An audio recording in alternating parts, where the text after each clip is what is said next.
Est-ce que l'IA va remplacer ton métier, les coachs, les thérapeutes? On est vraiment dans une belle.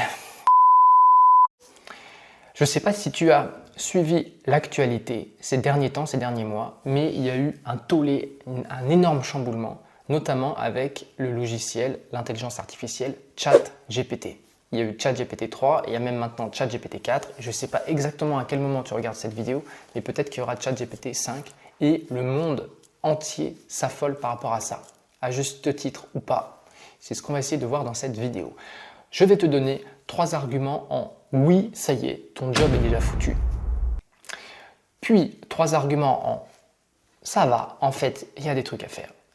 Et également quelques prédictions sur le futur. On verra si ça se réalisera. En guise d'introduction, souvenez-vous, en 1997, je ne sais pas si tu te souviens, il y a eu un tollé mondial. Il y a eu le logiciel Deep Blue 2, donc une espèce d'énorme, une armoire énorme conçue par IBM qui a battu Garry Kasparov, donc qui était le joueur le plus titré, le meilleur joueur avec le meilleur classement de tous les temps sur le jeu d'échecs. Garry Kasparov perd contre toute attente face à la machine, alors que beaucoup disaient c'est une machine, elle ne comprend pas. Alors effectivement, elle ne comprend pas, mais elle sait très bien calculer. Donc mon premier argument, c'est de dire que tu ne peux pas rivaliser avec la puissance des ordinateurs. C'est foutu. En 1997, c'était déjà foutu. Il y a eu des calculatrices, il y a eu des super ordinateurs et maintenant c'est de pire en pire. Donc de toute façon, la machine est beaucoup plus puissante que toi dans l'apprentissage, dans le gobage d'informations. Petit rappel aussi, il y a en 1975 quelqu'un qui s'appelle Moore, pas Roger, qui a créé ce qu'on appelle la loi, donc une loi de Moore, c'est qui dit que le nombre de transistors double tous les 2 ans. Donc, en fait, sur les cartes informatiques, le nombre de transistors qu'on peut placer double tous les 2 ans, ce qui globalement revient à dire que la puissance double tous les 2 ans. Ça veut dire qu'en 1999, la machine était déjà 2 fois plus puissante qu'en 1997. En 2001, la machine est 2 fois plus puissante qu'en 1999. Donc je te laisse imaginer la tête de la courbe. Et là encore, il n'y a pas les réseaux de neurones qui interviennent. Et donc j'ai un petit peu discuté avec ChatGPT. Donc c'était ChatGPT, je ne sais plus si c'était le 3 ou le 4. ChatGPT 4. Je lui ai dit, écoute, au début, je lui ai dit en gros, combien est-ce qu'il faudrait de temps à un être humain pour apprendre ce que toi tu sais. Et au départ, il me donnait des réponses vaseuses, il tortillait du fion, il ne voulait pas me répondre. Donc j'ai remouliné et j'ai reposé mes questions jusqu'à ce qu'il me crache une réponse. Et je vais te lire un petit peu ce qu'il m'a raconté. ChatGPT 4 peut traiter une grande quantité de données rapidement et fournir des réponses instantanées, tandis que les coachs humains peuvent avoir des limites en termes de disponibilité et de connaissances. Ok, pas de souci. Ensuite, il m'a dit, supposons, là je lui ai demandé de chiffrer, il m'a dit, supposons qu'un être humain passe en moyenne 8 heures par jour à étudier et à acquérir des connaissances. Il me met entre parenthèses, ce qui est déjà une estimation généreuse, pour ne pas dire complètement irréaliste, je rajouterai. Pendant toute une année, cela représenterait environ 2920 heures d'études. En considérant que ChatGPT 3 a été entraîné sur des centaines de gigaoctets de données, il faudrait probablement plusieurs milliers d'années à un être humain pour assimiler une quantité de données comparable, sans même prendre en compte, il est fort, la rétention et l'application efficace de ces connaissances. Tout à fait, ça veut dire que si tu étudies, ça a été prouvé, il y a une perte d'informations. C'est pour ça que régulièrement, il faut refaire, il faut relire, etc. pour rafraîchir un petit peu la mémoire et ancrer dans la mémoire à long terme. Donc tu comprends bien que les ordinateurs, ils sont vraiment beaucoup trop puissants pour toi et que là, on est déjà foutu et même depuis bien longtemps. C'est comme si tu voulais, je ne sais pas, est-ce que tu as vraiment envie de faire un bras de fer avec un vérin hydraulique? Non, c'est complètement débile et tu te ferais arracher le bras. Et on va voir maintenant le deuxième problème majeur que les êtres humains ont par rapport aux machines dans un champ comme celui-ci. C'est au niveau de la disponibilité. Comme son nom l'indique, une machine est une machine. Elle n'a pas les besoins d'un être humain. Une machine n'a pas besoin de dormir, une machine n'a pas besoin d'aller faire pipi, une machine n'a pas besoin de partir en vacances, partir au soleil, n'a pas besoin de... Bref, tu as très bien compris. Les machines sont des machines, donc par définition, leur disponibilité, c'est 24 heures sur 24, 7 jours sur 7. Tu peux être le meilleur coach du monde, je ne pense pas que tu puisses tolérer qu'un client t'appelle à 2 heures du mat parce qu'il a un problème. Et donc, les machines, si. Tu peux discuter avec ChatGPT à 3 heures du mat, il n'en a rien à cirer puisque c'est une machine. Donc, de ce point de vue-là, une fois de plus, la machine gagne encore un point et ça craint pour nous. Ce qui nous amène également à un troisième point qui est connecté au deuxième, c'est que les IA seront très probablement 100 000, 10 000 fois moins chères qu'un coach humain. Vu qu'elles sont disponibles tout le temps, que c'est un logiciel qui tourne, en fait, et que les tâches qui nous paraissent compliquées, pour elles, ce sont très simples, au bout d'un moment, je veux dire, le prix va être tel que plein de gens, évidemment, pourraient se tourner vers des intelligences artificielles pour se faire coacher ou pour se faire accompagner au niveau thérapeutique, plutôt que des êtres humains. Et pour l'instant, on n'est que sur des versions, on va dire, si jamais, alors on va essayer ChatGPT 3 ou 4, tu verras déjà que c'est impressionnant, la machine, ce qu'elle est capable de faire, mais pour l'instant, c'est que du texte qui est généré. Mais dès que il y aura, on va dire, il manque quelque chose, tu vois, il n'y a pas un côté, on va dire, humain ou faussement humain, c'est juste du texte. Donc pour l'instant, on a une grande longueur d'avance encore. Mais le jour où tu auras une personne comme moi qui est capable d'être générée par une IA, quand bien même cette personne n'existe pas, alors à ce moment-là, il pourrait y avoir une voix qui ressemble à l'être humain, il pourrait y avoir un visage qui ressemble à l'être humain et un texte qui est super puissant et adapté, qui s'adapte en toute conséquence, qui aura l'air humain. Et à ce moment-là, là, il y aura une réelle compétition, alors que pour l'instant, c'est juste du texte dans ChatGPT. Et donc, l'idée ici, maintenant, c'est de te donner 3 arguments pour te dire que non, il y a encore de l'espoir et que oui, on peut arriver à faire quelque chose par rapport aux machines. Tout à l'heure, je te disais, je te prenais la métaphore que tu ne vas pas faire un bras de fer avec la machine puisque tu vas te faire arracher le bras. Et bien, l'idée principale ici, c'est de comprendre que pour moi, il faut que tu te battes sur des terrains où la machine ne pourra jamais rivaliser. Et on y va tout de suite avec le premier argument qui dit que oui, ça y est, on a de l'espoir.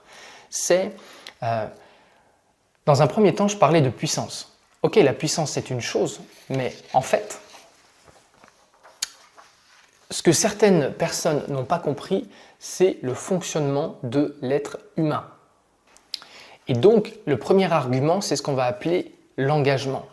Le fait qu'une personne vienne voir un être humain et non pas une machine, il va y avoir une forme d'engagement et de rapport humain qui fait que ça changera la donne. Dans un premier temps, je te disais que les machines ont une capacité à traiter les données qui est incroyable, c'est vrai. Elles ont probablement réponse à tout, c'est vrai. Elles sont capables d'analyser des milliards et des milliards d'informations à la seconde, c'est vrai. Cependant, c'est pas parce qu'une machine te dira de faire quelque chose que l'être humain le fera. Je te donne un exemple. Tout le monde sait qu'il ne faut pas fumer, mais il y a encore plein de gens qui fument. Pourtant, l'information, on l'a. Donc ce n'est pas vraiment une question d'information finalement. Ce n'est pas parce que la machine elle a 100 milliards de fois plus d'informations que toi que l'être humain sera capable de l'appliquer en face de toi. Tout le monde sait qu'il faut faire du sport, tout le monde a cette information, mais tout le monde ne fait pas du sport de manière régulière et certains ne font pas du sport du tout. Donc ça veut dire que quand les gens voient un coach ou un thérapeute, pour moi, il y a une forme d'engagement qui est beaucoup plus fort qu'avec une machine. Que la machine, elle pourrait leur dire, leur expliquer, leur faire des programmes d'entraînement, tout ce que tu veux, ok, c'est cool, mais à un moment donné, est-ce qu'ils l'appliqueront? Je pense que s'ils voient un vrai coach, ils auront 1000 fois plus de chances d'appliquer que si c'est une machine qui leur dit. On arrive maintenant au deuxième argument, au niveau de l'argent. Tout à l'heure, je t'expliquais que les machines vont devenir 1000, 10 000 fois moins chères que les êtres humains. C'est vrai. Mais maintenant, on va se reposer la question justement autour de l'argent. Si jamais tu vas à Paris, très probablement que tu as déjà trouvé des terrasses avec un café, juste un café, qui coûte 3 ou 4 euros. est-ce que tu crois vraiment qu'un espèce de 2 centilitres ou 3 centilitres de café, ça vaut 4 euros? Je crois que non. Je ne pense pas qu'un café, ni la valeur, ni quoi que ce soit, vaille ce truc-là. Pourtant, les gens sont prêts à mettre ce prix-là. Pourquoi? Tout simplement parce que, à mon sens, ils ne consomment pas vraiment le café. Ils consomment tout ce qu'il y a autour du café. Le café n'est qu'un prétexte pour pouvoir se sociabiliser, pour pouvoir parler avec des amis, discuter, raconter les dernières potins, nanana. Et en fait, c'est tout ça qui est dans le package du café. Donc en fait, ce n'est pas vraiment un café que tu achètes, c'est un espace au soleil, c'est un endroit tranquille, c'est tout ça que tu achètes à la place du café. Donc là, je te propose de prendre un petit peu de recul et de comprendre un petit peu finalement quand les gens vont voir un coach ou un thérapeute, qu'est-ce qu'ils achètent vraiment. On peut aussi se discuter par rapport au prix. Je ne sais pas, si on prend un objet, une montre. Une montre, tu en as à 2 balles par un vendeur à la sauvette, et tu en as à 100 euros, tu en as à 1000 euros, tu en as à 10 000 euros, 100 000 euros, et ça va même jusqu'à plusieurs millions d'euros. Est-ce que tu crois vraiment qu'une montre, ça vaut plusieurs millions d'euros? Eh bien, pour ceux qui les achètent, apparemment, oui. Donc, souviens-toi que cette histoire de prix, finalement, elle n'est pas tellement valable puisqu'il y a une manière d'amener les choses et que les gens n'achètent pas vraiment un objet, mais plutôt d'autres choses un peu plus subtiles. Donc, en définitive, oui, les séances de coaching resteront 100 fois plus chères pratiquées par un être humain, mais c'est vraiment l'expérience avec le coach qui fait que le prix pourra être expliqué et même complètement accepté par ton client. Ce qui nous mène maintenant à l'argument numéro 3, c'est au niveau des besoins fondamentaux des êtres humains. C'est bien joli d'avoir une machine surpuissante qui a réponse à tout, qui t'explique, qui te fait des métaphores ou je sais quoi à un instant T, mais en dessous de ça, nous, êtres humains, avons des besoins. Par exemple, le besoin de parler, le besoin d'être écouté, le besoin de se faire comprendre, le besoin de partager, le besoin de réunir, le besoin, bref, on pourrait lister, et il y a énormément de besoins qu'on a en tant qu'être humain. Et pour moi, et c'est un des éléments les plus puissants, c'est que j'ai du mal à concevoir que la machine puisse répondre convenablement à ses besoins. Si jamais quelqu'un va voir, par exemple, un coach IA, tous ces besoins-là, ils appelleront, mais ils ne pourront pas être remplis, pour moi. Les besoins, c'est comme des jauges qu'on a besoin d'être remplis, d'être complétés. Une fois qu'elles sont complétées, on a un soulagement à l'intérieur de nous. Eh bien, je pense que c'est ça le point clé. Et que, voilà, quand tu parles avec un thérapeute ou un coach, tu te sens écouté et que ça vient taper sur un besoin fondamental de l'être humain. Tu sais fondamentalement que la machine, elle n'a pas eu des problèmes. Tu sais, quand tu vas voir un thérapeute ou un coach, le mec ou la nana, elle a déjà eu des problèmes. Elle a déjà eu soit des problèmes similaires à toi, soit des trucs même encore plus hardcore que toi. Et à ce moment-là, tu dis, ok, lui, il peut me comprendre. Alors qu'avec la machine, elle ne peut pas te comprendre en fait. C'est juste une machine. Donc en fait, quand bien même elle te dira « oui, je comprends votre problème », elle comprend que dalle. Alors que si c'est dans la bouche d'un être humain, je peux t'assurer que ça ne fait pas du tout le même effet. Donc voilà, et maintenant on arrive, chose promise, chose due, à un petit peu quelques prédictions que j'ai notées. Donc je vais te les donner. Donc déjà, je vais te donner l'échange que j'ai eu, je vais te lire l'échange que j'ai eu avec la machine ChatGPT. Je lui ai demandé, donne 3 arguments pour lesquels ChatGPT 4 ne remplacera pas les coachs mentaux et développe chaque point. Comme ça, on va voir un petit peu ce que la machine a dans le bide. Elle m'a mis en 1, compréhension émotionnelle et empathie humaine. Les coachs mentaux sont capables de comprendre et de ressentir les émotions de leurs clients d'une manière que les IA comme ChatGPT 4 ne peuvent pas. Les coachs humains sont capables d'exprimer de l'empathie, de créer un lien émotionnel et de réconforter leurs clients lorsqu'ils traversent des moments difficiles. C'est ce que j'avais expliqué juste avant. Les compétences en matière de communication non verbale et le langage corporel sont également essentielles pour établir une relation de confiance entre un coach et son client. Okay.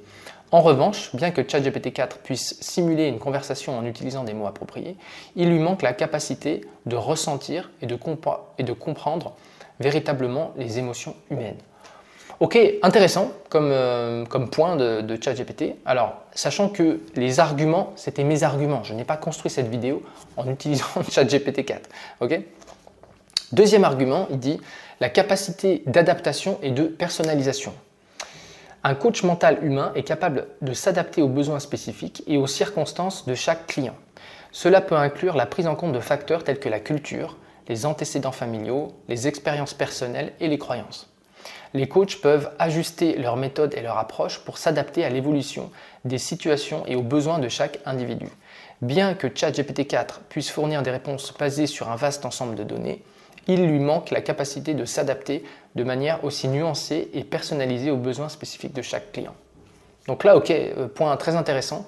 Je suis d'accord avec lui. Pour l'instant, évidemment que dans les années à venir, peut-être que ce truc-là sera absolument plus valable, mais pour l'instant, je pense que là, une fois de plus, il a vraiment un bon point, et carrément. C'est-à-dire que pour l'instant, vraiment, la compréhension des cultures, etc., fait que pour l'instant, on a une bonne longueur d'avance sur les machines.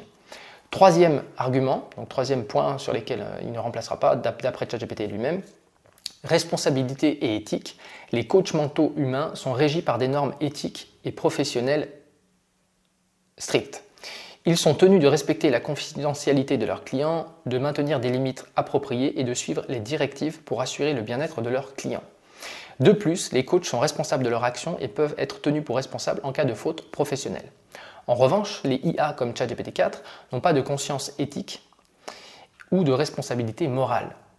Elles peuvent potentiellement causer des dommages ou fournir des conseils inappropriés sans comprendre les conséquences de leurs actions. Ok, hyper intéressant ce qu'il raconte ici.